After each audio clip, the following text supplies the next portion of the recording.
underwater. I want to make sure that we have enough protection in place so the ripple effect is not catastrophic to the country. Mr. Kent, you got something to add there? I was going to shift over to Mr. Glasheen. In terms of undersea cabling, no, I do not. Okay. Mr. Glasheen, I have a question for you. So as far as trafficking, human trafficking, drug trafficking, this always hurts me to say this, but Houston, Texas is in my district, and it is the worst city in the country for sex trafficking in the country. I just cannot believe that. What is the FBI doing amongst other agencies? You just happen to be sitting here in front of me. And Madam Secretary, you can probably jump in on this too. Enough's enough. I understand the complexities of the World Wide Web and how these bastards are doing this, and we can't seem to grab a hold of them. What's the answer? Our HSI investigators specialize in child trafficking and human trafficking. They get up every single day and hunt down those individuals that victimize our children and partner with nonprofits and other agencies with the FBI to do that. Yes, it's shocking to me that Houston is one of the hotbeds as well. We need to take a better look at this because we're losing. I mean, we're losing so bad, I don't even know how to define it. And this has been happening. I said this exact same thing to Mr. Mayorkas, and if I was here before that, I'd say the same thing again. It's just, we have not figured it out. Mr. Glasheen, you got anything for that? Yeah, I would tell you, it's been a priority with this director. And, you know, so far this year, compared to last year, we have 300 plus human traffickers arrested, up 15%. I'm sorry, sir. Mr. Chairman, I yield back. I appreciate that, and I'll catch you after class. If one of the following witnesses wants to give him some time to answer that very important question, they can do that. Gentleman yields back. I now recognize the gentleman from New York, Mr. Kennedy, for 5 minutes. Thank you, Mr. Chairman. Secretary Noem, with about a year as DHS Secretary under your belt, there's no shortage of criticisms for me to choose from today. You've deported American citizens, bringing a level of inhumanity to this nation's immigration laws that I haven't seen in my lifetime. You've terrorized communities, including my own in Buffalo, New York, vowing to go after the worst of the worst, but instead detaining women, children, and hardworking individuals in pursuit of the American dream. You've botched a response to one of the most devastating floods we've seen, an extreme weather event along the Guadalupe River that took more than 130 innocent lives, including more than 35 children. Central Texas waited days for your agency to respond because of the reckless policies you've implemented. Your FEMA lead was missing in action, completely unreachable, as were FEMA's call lines, with 84% of calls unanswered on July 7th, 3 days after the floods. FEMA personnel, despite your slashing of their ranks, who were ready and willing to help, waited days to spring into action because of your policies. Disasters do not wait for bureaucracy. Your abysmal performance goes beyond your woeful disaster response. You've also taken a sledgehammer to FEMA's recovery, preparedness, and mitigation missions. You canceled more than $4 billion in building resilient infrastructure and communities funds, a program that helps communities reduce their risk of natural disasters. You withheld millions in FEMA funds for emergency alerting infrastructure found to be in violation of the Impound Control Act. You, perhaps most critical to my state of New York, canceled more than 90% of New York State's Homeland Security Program funding, including $134 million in urban area security initiative funds for New York City's greater metropolitan areas. You have mismanaged these grants to the point where cities and states, including New York, are suing you to recover counterterrorism funding that's lawfully theirs and that Congress intended for them to receive. It's a tragedy that we're here today discussing these cuts to counterterrorism and security grant funds for a city that was the main site of the September 11th attacks, the entire reason your department was established in the first place. As the ranking member of the Subcommittee on Emergency Management, it's my responsibility to show the American public how you've systemically upended FEMA and emergency preparedness as we know it. So I have a couple of questions, Simple yes or no answer will suffice. Would you agree with the national security officials' assessment that the United States has been operating in a heightened threat environment for several years now? Yes. Yes or no? Would you say New York City is susceptible to these kinds of security threats? Yes, and that's why they should spend So with New York City $440 being the million number they one had in terrorist reserves target in the that nation, the federal government gave them with to New use York to City secure being their the number city, one, I which reclaim they my did time, not with New York spend. City being the They number did not one spend the hundreds security of threat in millions this of dollars nation, they had it's to secure their unconscionable city that you and would to cut release criminals on the street each and every day. $134 million in urban area security initiative funding for the city of New York.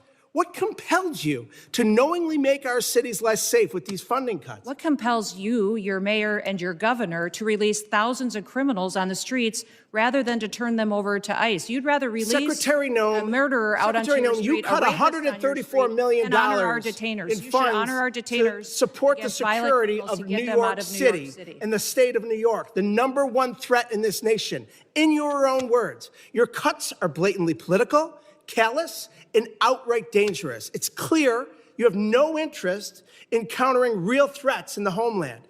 While high-risk cities and disaster zones wait for help, you've devoted the past 11 months of violent raids, anti-police policies, and nonstop photo ops. You've brought shame to a department that was created after 9/11 in a time of unity to protect our people.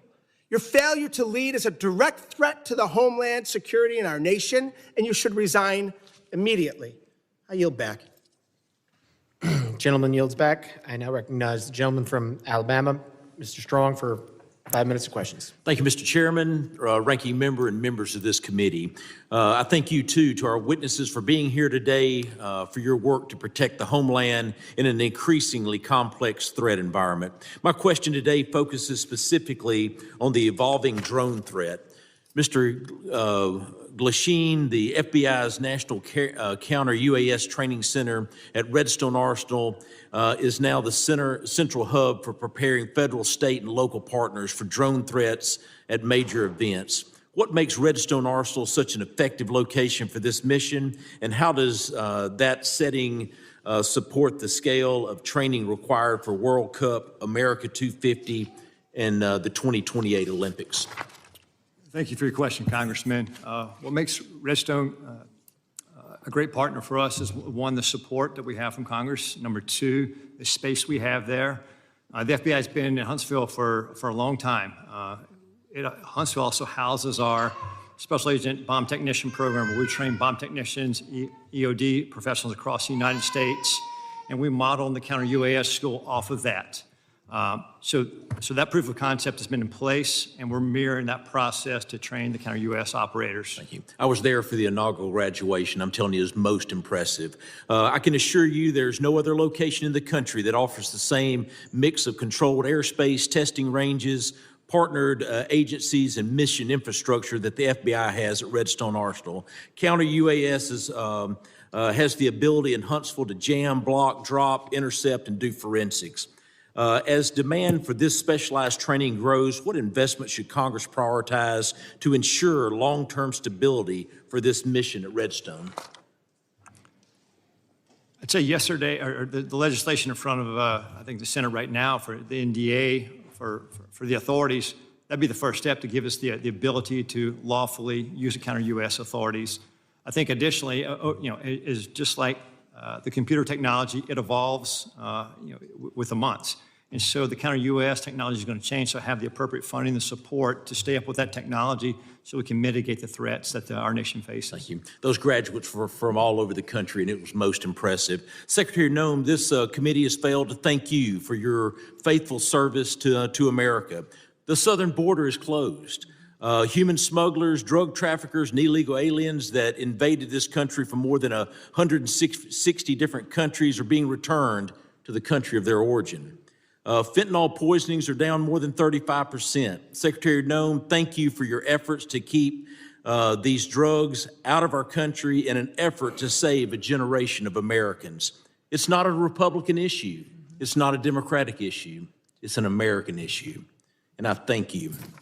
Secretary Noem, many of the most advanced counter unmanned aerial systems technologies are being tested and evaluated in North Alabama. How is DHS ensuring that those capabilities transition quickly into field use, particularly ahead of these major events? And what more can Congress do to accelerate the pipeline? No, we appreciate the authorities that are necessary for us to operate, and standing up a drone program and counter drone program is one of the top 3 priorities of the department this next year to meet the threats that we face every day. Every day, our Secret Service, our Coast Guard, our Border Patrol are seeing drones used against them. Criminals using them to surveil them, to find out law enforcement operations, and to leak them, and to put their lives in danger. So making sure that we have the ability to operate and to see far into the future and over our operations is important, but we also need the opportunity to take them down when necessary. We've seen the cartels using weaponized drones against each other. We know it's only a matter of time before we see that here on the homeland. My job is to make sure that we're prepared and that we're equipped, and to advocate to you for the authorities that we need to make that happen. Thank you. With the new counter-UAS authorities expected to be enacted as part of the National Defense Authorization Act, the next challenge is execution. What concrete steps is DHS planning to take in the coming months to ensure that these new authorities are fully operational before the FIFA World Cup, the Olympics, and America 250? And I even want to take it even further. You start looking at college football, we've got to take it even further rather than they're all large gathering events. I actually had the Secretary of Security of the Southeastern Conference before Mr. Kennedy and my committee, and it was unbelievable. On any given weekend, 8 to 10 football stadiums with greater than 90,000 people there. We must defend the home front. And I'm sorry that my time has expired, but I thank you for being before this committee today.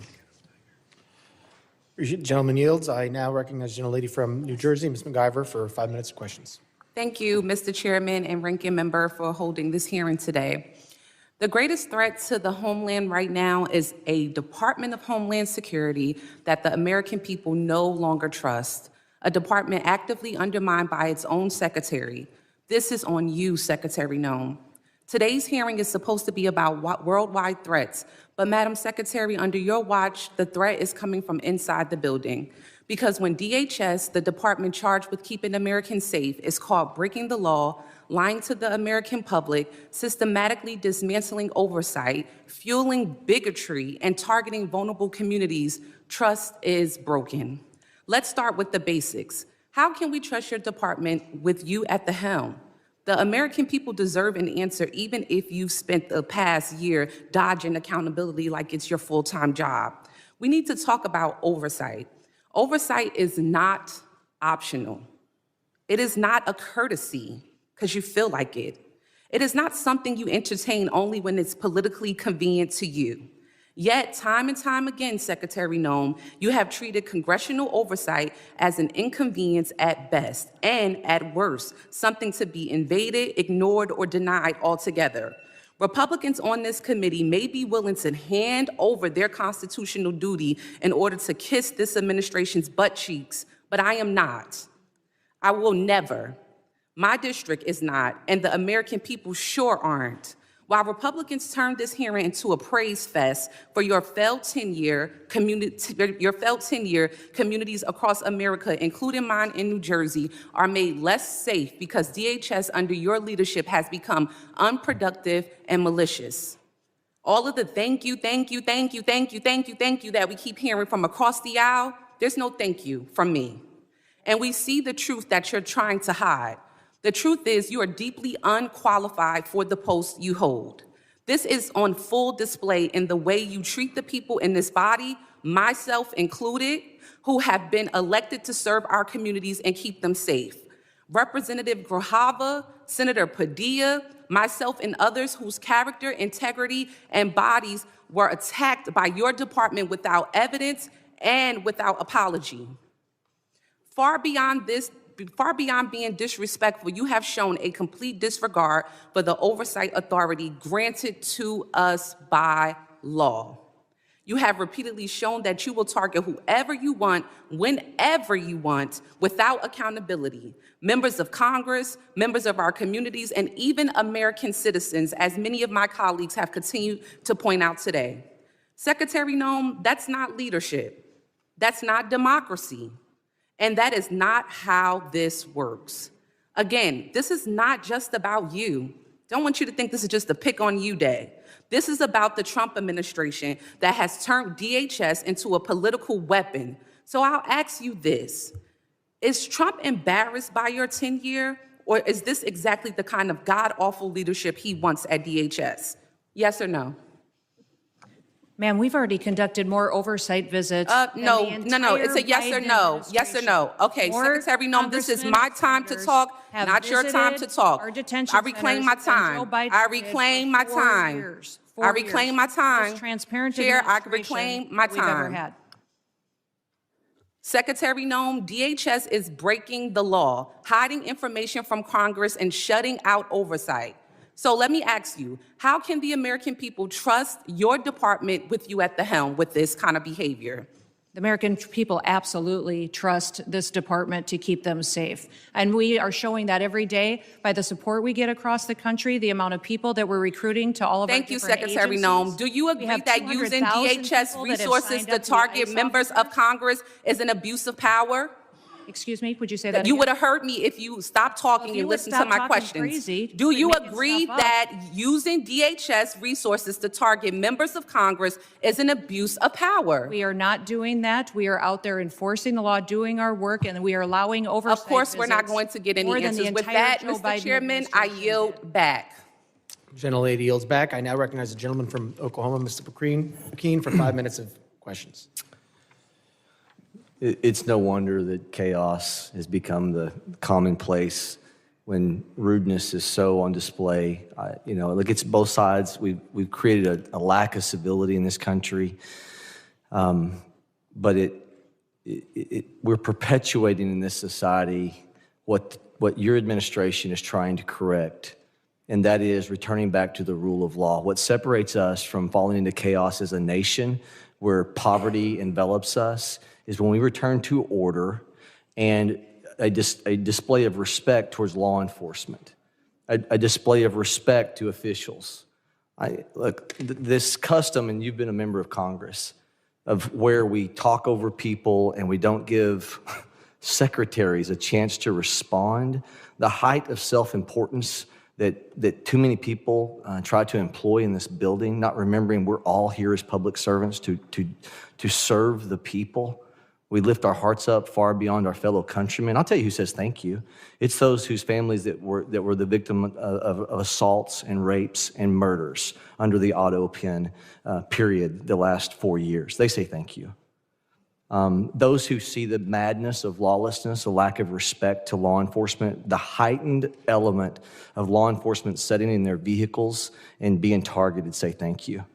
Those families of law enforcement whose addresses are being put out in public so they can intimidate not only the law enforcement officials, but their families to try to put them into a place of fear, say thank you for common sense returning back into this country. If we do not have a respect of authority, a respect of law enforcement, thank you for allowing arrests to happen when someone spits at law enforcement. Thank you.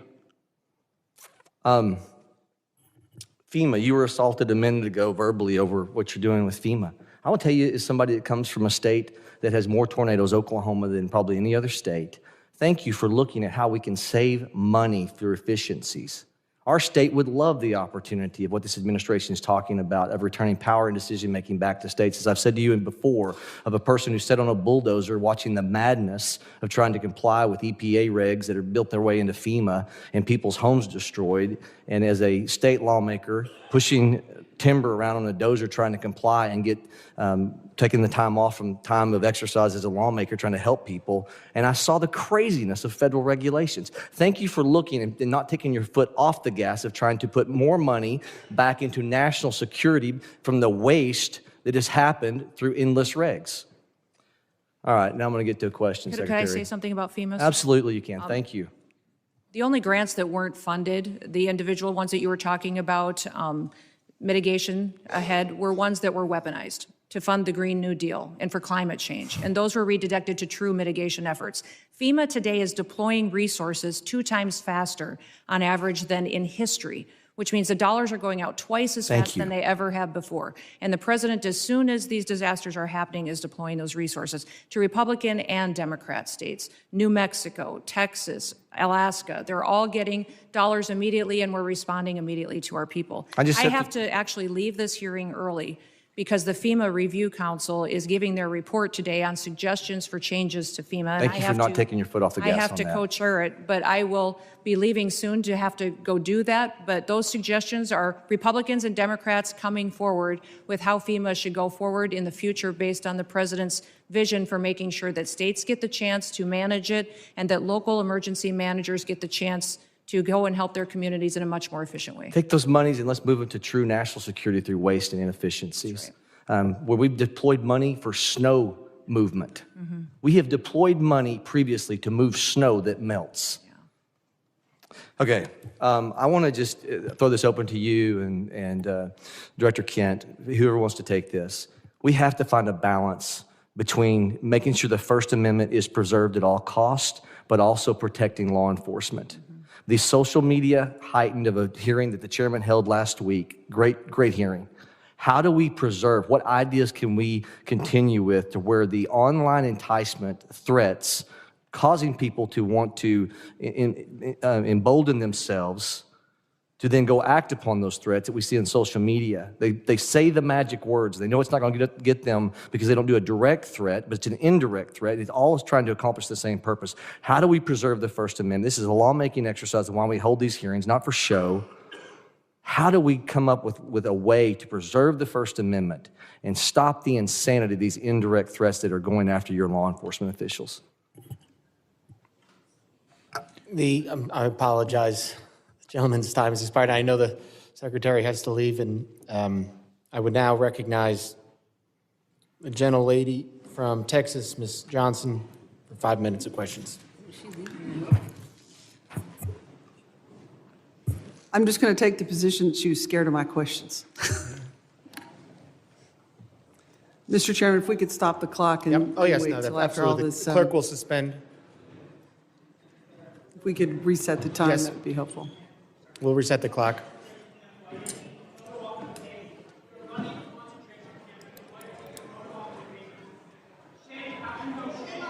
Gentlelady, prepared?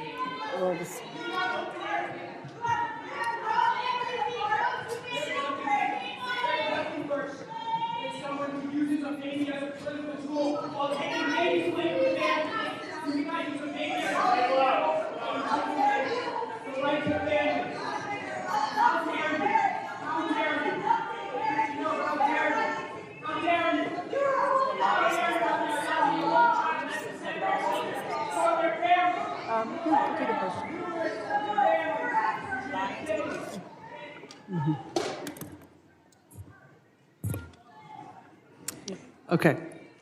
Thank you. Gentlelady's recognized. Yeah, thank you, Mr. Chairman. I just want to respond to a lot of what Secretary Noem has just testified to. And gentlemen, I have some comments that I hope you'll take back to the Secretary and to the Department. If there's anything that is clear about what is going on in this country, is that the rhetoric and fear that is happening is at an all-time escalated high, and we're all describing different aspects of it. Fear of law enforcement, fear of citizens, fear of people who are legally in this country, because it's the rhetoric that is happening from the very top that is being decimated down level, and that is really, really dangerous. And one of the things that the Secretary said was she is restoring the rule of law. That is absolutely not true, because the rule of law is founded on two fundamental principles: that if you are going to be subject to a criminal arrest in this country, that there is probable cause to do so. You can't just snatch somebody walking into a coffee shop because of the color of their skin. There's no probable cause for that. And also that you will get due process. And that is not happening. And so what you're seeing is an overwhelming frustration of the American people in this country that the lack of respect and regard for the rule of law by this administration, and in particular by this secretary, is at a level that we have never seen and violates all of the constitutional norms and all of the principles of legal fairness in this country. And you're seeing that manifest itself in threats to law enforcement and bubbling over because people are frustrated. And they are channeling that frustration because the administration is not listening and is only doubling down on the rhetoric. You know, this notion that I think my colleagues highlighted that we're only going to pursue serious threats. It's just not true. I visited an ICE facility outside of Dallas, and over 70% of them were classified as the lowest threat level, as never having a criminal record at all. But yet they were there because of the color of their skin. There was not a probable cause. They're not a threat to this country. They have no criminal history at all. I fully support, as does everyone on this committee, Homeland Security focusing on threats to our national security. We want cybersecurity. We want terroristic threats from abroad to be stopped. Absolutely. None of us want a recreation of 9/11, but we also do not want, under any level, the trampling of our constitutional rights and the legal system of due process. I have a poster here to highlight 3 American citizens that were arrested by ICE who had done nothing wrong. They presented themselves as American citizens, but yet were still trampled, assault. One had broken ribs, a brain injury, an older gentleman by being knocked down to the ground after he said, "I'm an American citizen." But yet they did not stop. And that is a huge problem. When somebody says, "I'm an American citizen," to ICE, and ICE does not stop and continues to assault them and physically berate them and then hold them for days and days on end without a due process hearing, that is a problem. And it is not stopping. We have brought these concerns to the Secretary and to agencies like yourself in these hearings time and time again through multiple letters. We've all written letters that have gone unresponded because this cannot happen in our country. And the reality of it is, in any law enforcement situation, and what we have happening out into the public, is there are ICE agents and there are Border Patrol agents that are doing their great job. They're doing what they're supposed to do. But there are also bad actors. There are people who are exceeding their authority. The power's gone to their head. The intimidation is outrageous. And there's no effort to rein them in by the FBI. There's no effort to rein them in by the Homeland Security. There's no effort to overcorrect. Just like one of my colleagues highlighted, the reinstatement of one that was inappropriate. And these efforts are breaking down the trust of the American people. I hope you take these concerns back because they need to be addressed if we're going to address the violence in this country. I yield back. Gentlelady yields back. I now recognize the gentleman from Arizona, Mr. Creighton. Thank you, Mr. Chairman, for holding this committee hearing today. Thank you for the witnesses. Director Kent, you talked about what keeps you up at night. I believe you said, we don't know who came into the country in the last 4 years. And we've cited several times in this hearing that about 15 to 20 million people came into this country under the last administration. And something that you said actually shocked me. You said that 18,000 known and suspected terrorists entered into the country during the Biden administration. Is that correct? That's correct. That's deeply concerning, but I'm really not surprised. Many of us in this committee said that's exactly what was going to happen. I didn't know that those numbers would be as high as they are. One of the other things that really concerns me about what's going on in this country is we continue to let people into this country that do not want to assimilate to our culture and want to harm Americans. I want to go ahead and play a video.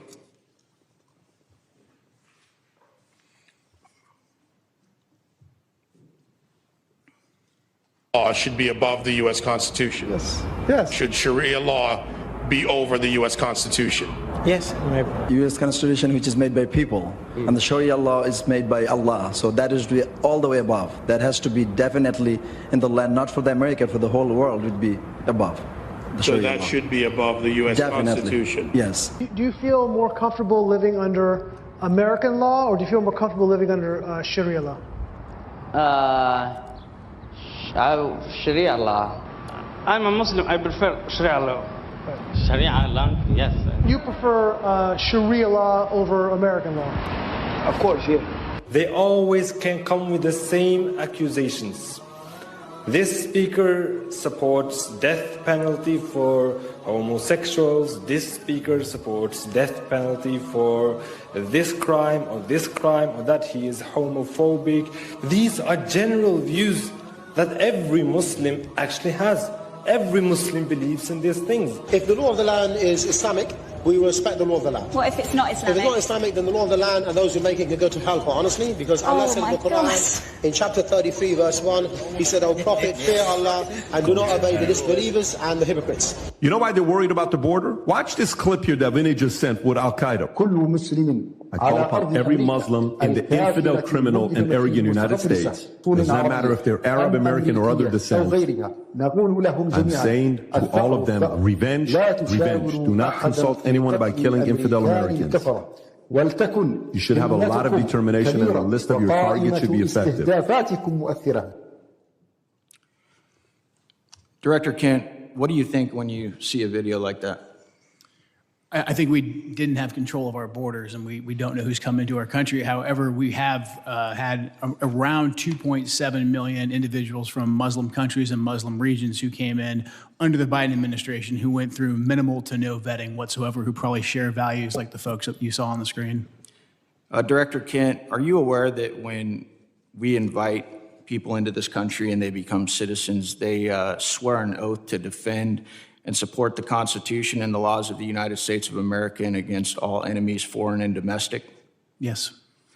What do you believe the long-term consequences will be if the United States continues admitting individuals who either openly reject assimilation into American civic culture or who falsely swear an oath to uphold the Constitution despite having no intention of honoring it?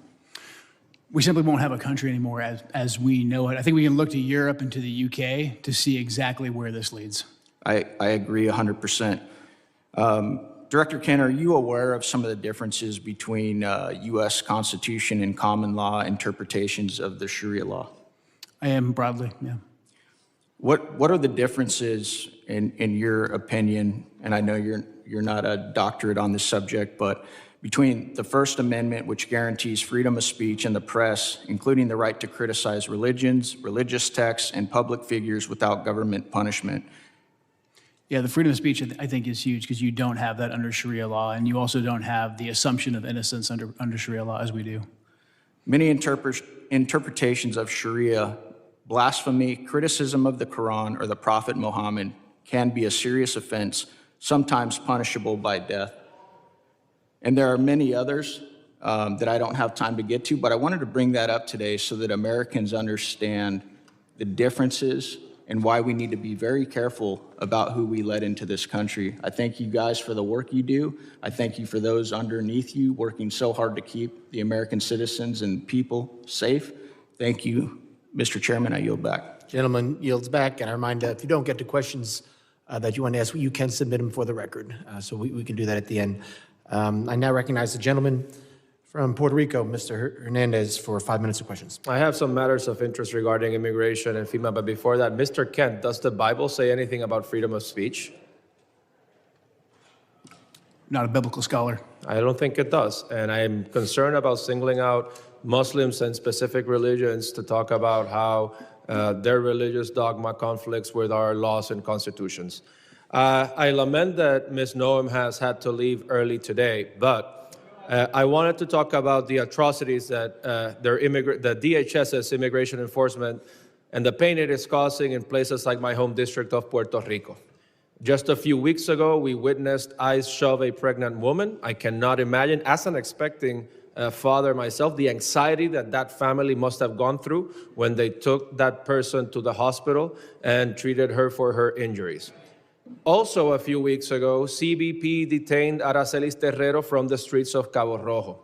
They put her on a plane, they sent her to Texas. She was in a detention facility. She was removed from the detainee location service, and she was not allowed to contact her attorney. Ms. Terrero was a domestic violence victim who was in Puerto Rico with a legal work permit. And I wanted to ask Ms. Noem if DHS policies allow CBP agents to detain persons who are legally in the United States. I wanted to ask Ms. Noem the legal authority behind the detention of Aracelis Terrero. I wanted to ask Ms. Noem why she was removed from the detainee location system. I wanted to ask Ms. Noem why Aracelis Terrero was not allowed to contact her attorney. Unfortunately, I predict that she would not have given us adequate answers based on the answers that she has provided to my colleagues here today. Now, I also wanted to raise a concern with Ms. Noem regarding TSA agents. In Puerto Rico, I witnessed how many TSA agents worked arduously without pay during the government shutdown, and how her announcement that they would get $10,000 as a bonus for working without pay during the pandemic actually created the opposite effect of boosting morale, because it was so selective that it excluded, apparently, most workers. And finally, I wanted to raise the concerns of red and blue mayors from Puerto Rico. I emphasize red and blue mayors, Republican and Democratic mayors, regarding her recent secret policy regarding transactions or grants for FEMA money that exceed $100,000. So to their surprise, they found out that grants and funding assignments exceeding $100,000 would now need to be approved by Secretary Noem. But there was no transparency regarding that rule. And we have no information regarding the application and the enforcement of that rule. And I sent her a letter with 15 other members asking those questions, and I got a letter in response that has no answers to these questions. And I wanted to urge her to reconsider this policy that is delaying aid and reconstruction funds for the people of Puerto Rico, which are still suffering 9 years after Hurricane Maria, and that this is affecting Republicans and Democrats, that reconstruction should not have a party ID, and that instead of fighting the bureaucracy, this has made the bureaucracy worse. But unfortunately, Secretary Noem left early, and we are left expecting these answers.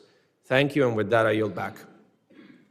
The gentleman yields back. I now recognize the gentleman from Tennessee, Mr. Ogles, for 5 minutes of questions. Thank you, Mr. Chairman, and thank you to the witnesses. Let's be clear. The United States of America is safer today because of President Trump. The United States of America is the dominant predator across all landscapes because of President Trump. We have restored our status as the global leader because of President Trump. Hard stop.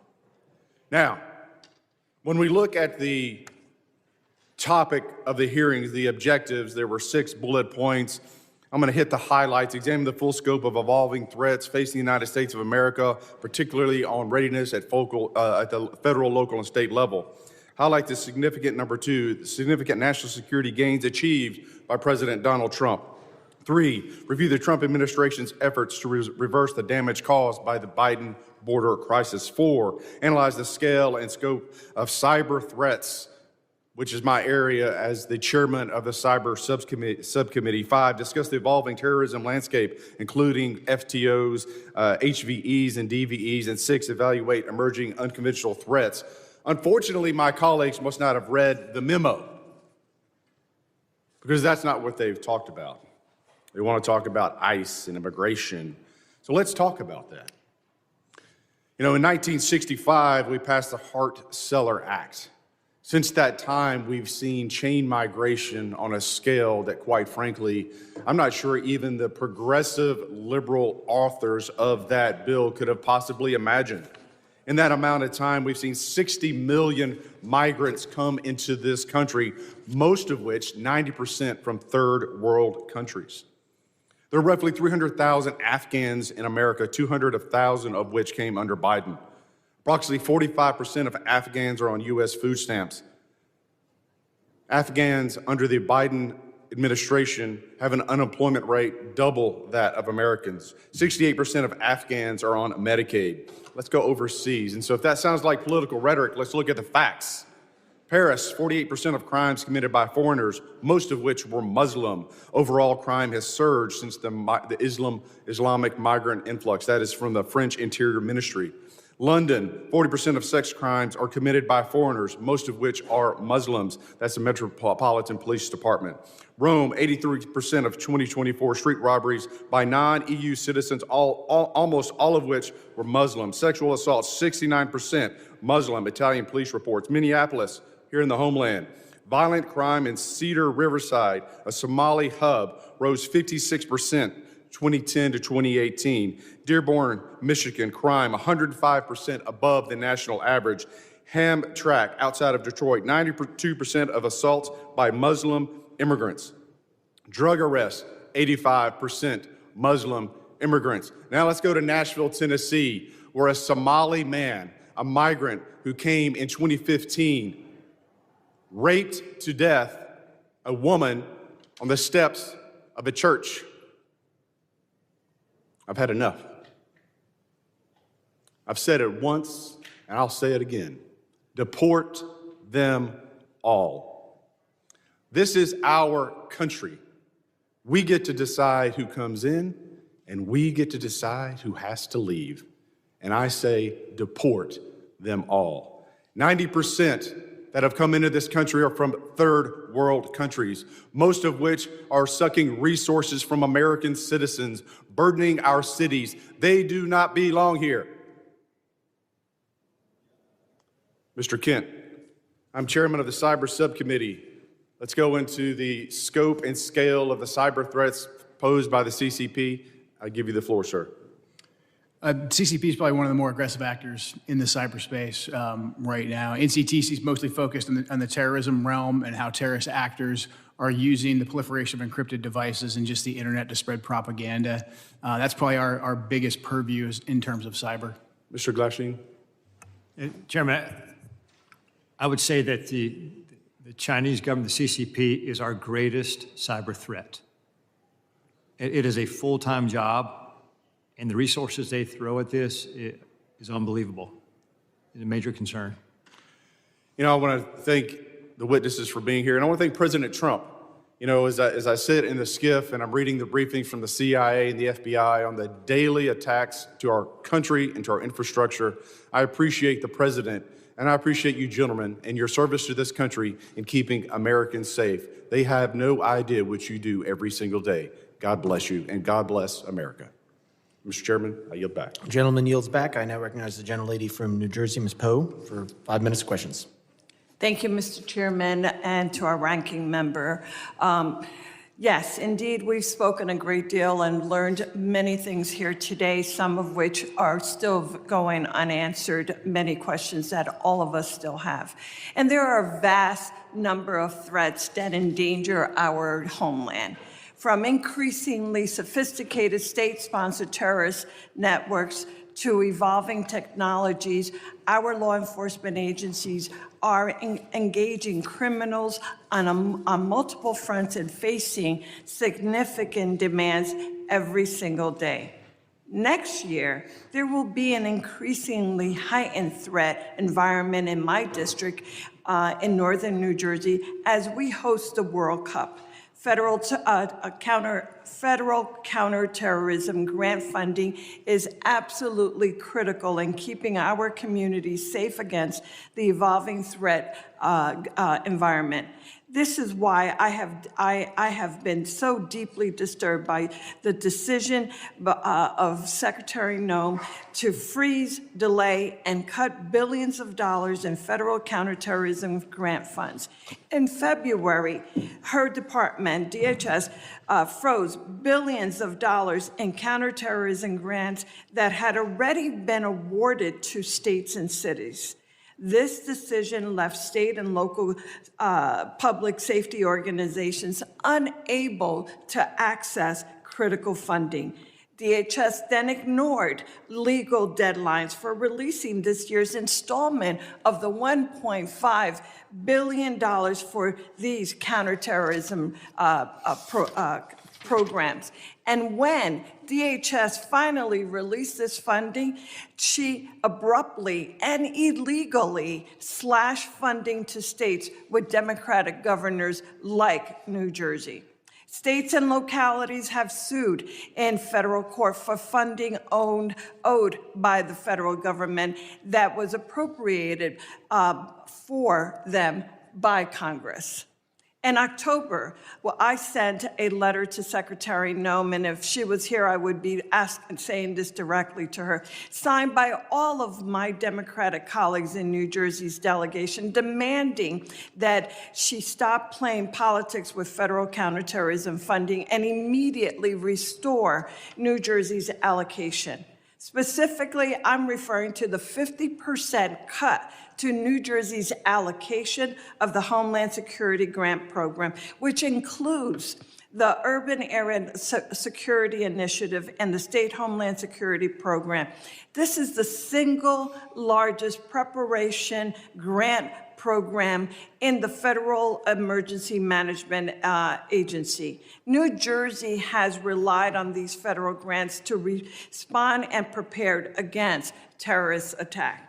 When she published the notice of funding opportunities for the Homeland Security Grant Program, she stated that her intent to allocate this funding was going to be based on statutory risk assessment and an analysis of relative risk to terrorism faced by the 100 most populous areas in the country. Under this process, New Jersey was preliminarily allocated around $19 million, but DHS final award notification, our state received just $9 million. The final award notification failed to explain why such drastic cuts were made. Instead, she simply stated that it was done, quote, per DHS directive. To this day, we have still not received, I have not received a response to my letter. And I absolutely cannot understand and am so incredibly disappointed by the fact that this administration continues to try and attempt to walk all over this body. Congress is Article 1 branch, and we demand that we've received the respect that is due and that she respond to the questions, and that is her responsibility and her job. Mr. Chairman, I yield back. Thank you.